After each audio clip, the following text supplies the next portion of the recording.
my beautiful ladies. Yes, your golden goddess is right here for you. Mwah, yes. Right. So here, this is going to be a quick wisdom for you, okay? Right. So, si ate mo, she's been with 3 long-term relationship. Okay? And, unfortunately, I have been over giving sa relationship, okay? And then I run out empty. Okay, now, your ate, nagising na siya. She's awakened na. Okay, now, you know what? I treat myself like the best thing in the world, okay? I go out for expensive dates, extravagant dates for myself.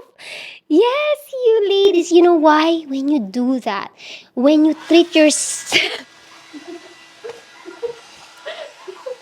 Bakit blower? Kasi ako kinikinig mo. Okay. Ayaw makinig. Tapos, pagdating mo dito pagdating mo dito, ate, may problema ako. Ate, may problema ako. Ate. Tapos namamagana yung mata niya. Oo, promise. Anyway. Right. Look, now, I'm so happy. I am blooming. I am glowing because I treat myself the best. Because ladies, come to think of it, kung kaya mong gawin lahat ng yan, so much love and thoughtfulness and cheer and just love and care sa ibang tao, why don't you do it to yourself? Love yourself more.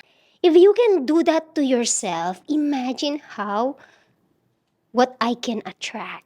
Kung kaya kong gawin lahat yon. So, ibig sabihin, ang manliligaw sa akin, kailangan niyang malampasan kung gaano ko tratuhin yung sarili ko, diba? See, ladies, know your value, okay? Know your self-worth, okay? Ladies, nung isinilang ka when you were born, it's your birthright. You have that value, okay? Lumaki ka kasing you feel like you're not enough eh. Tinan mo to, not enough. Gago ka. Gago ka, te, ha? Te, wag ka mag-offend. Te, wag ka mag-offend. Ikaw nga yung may love story dyan eh. Ako nga, wala eh. Naiingit kaming lahat sa'yo eh.